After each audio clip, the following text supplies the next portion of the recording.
narasumber pelatihan KN Master 70 tahun 2020. Tugas pertama saya adalah proses pembuatan perencanaan konsep video pembelajaran. Saya Juni Posma Roli, SPD, SMA Negeri 1 Silayan, Kabupaten Toba Samosir, Provinsi Sumatera Utara. Pada konsep video pembelajaran ini adalah tema sel Polta. Peralatan yang digunakan tripod, green screen, handphone Mi 6X. Outline konten menjelaskan kompetensi dasar dan indikator. Materi sel Polta yang pertama menjelaskan sel elektrokimia, menjelaskan perbedaan sel Polta dan sel elektrokimia, menjelaskan rangkaian sel Polta. Yang ketiga, kesimpulan dan penutup. Narasi pada video pembelajaran ini adalah hubungan timbal balik reaksi redoks dengan arus listrik yang disebut sel elektrokimia. Sel elektrokimia terdiri dari sel Polta mengubah reaksi redoks spontan menghasilkan arus listrik, contohnya baterai dan aki. Yang kedua adalah sel elektrolisis, menggunakan arus listrik untuk mengubah reaksi redoks tidak spontan menjadi spontan, contohnya penyepuan. Perbedaan sel Polta dan sel elektrolisis adalah sel Polta pada anoda berlangsung reaksi oksidasi. Pada katoda berlangsung reaksi reduksi. Reaksi spontan SL bernilai positif. Reaksi mengacu pada deret Polta. Memakai jembatan garam untuk menetralisir reaksi. Menggunakan dua elektrolit berbeda pada masing-masing elektroda. Sedangkan sel elektrolisis anodanya berlangsung reaksi oksidasi. Katodanya berlangsung reaksi reduksi. Reaksi tidak spontan karena berlangsung jika ada arus listrik. Energi listrik diubah menjadi energi kimia. Umumnya satu elektrolit untuk dua elektrode. Dua elektrolit untuk dua elektroda. Reaksi redoks spontan, contohnya Zn direaksikan dengan Cu2+, menghasilkan Zn2+, dan Cu. Zn dapat mereduksi Cu2+, atau Zn berada di sebelah kiri deret Polta. Jika dibalik, tidak terjadi reaksi redoks spontan.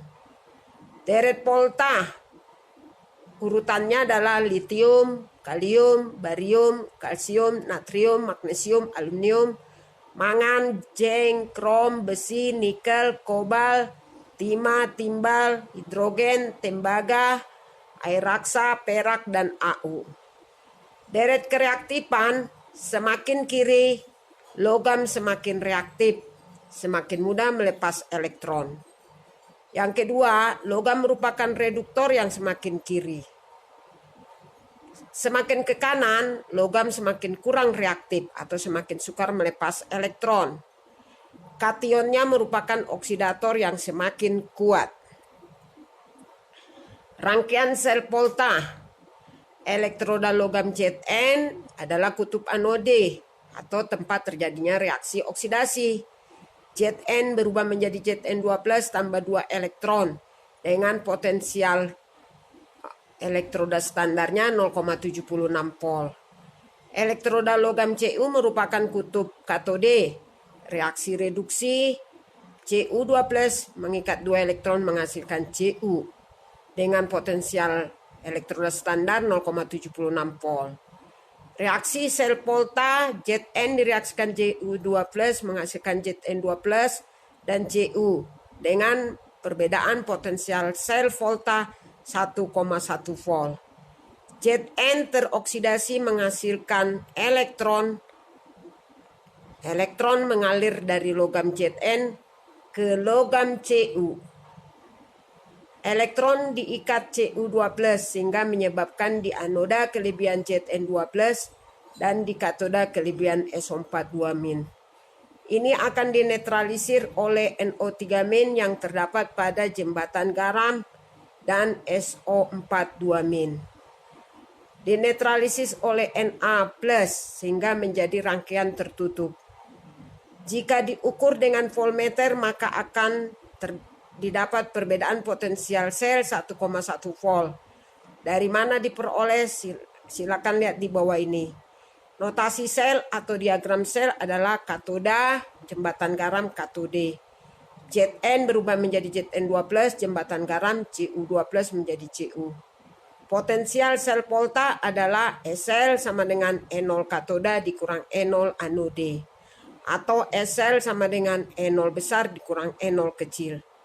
Kesimpulan dari narasi ini adalah jika SL lebih besar dari 0 adalah berarti reaksi redoks spontan.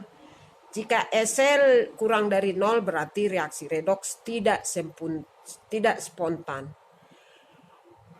Pada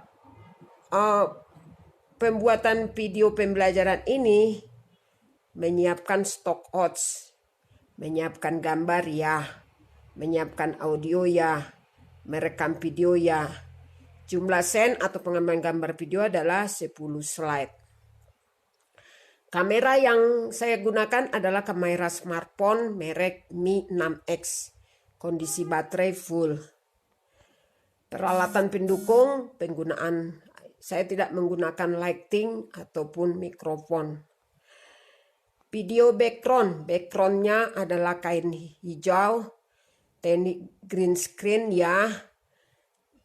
Deskripsi background saya adalah PowerPoint 2013 dan videonya menggunakan kain hijau. Yang keempat, saya merekam prosesnya menjadi video dan saya akan upload ke YouTube. Demikianlah tugas pertama saya, yaitu konsep pembuatan video pembelajaran.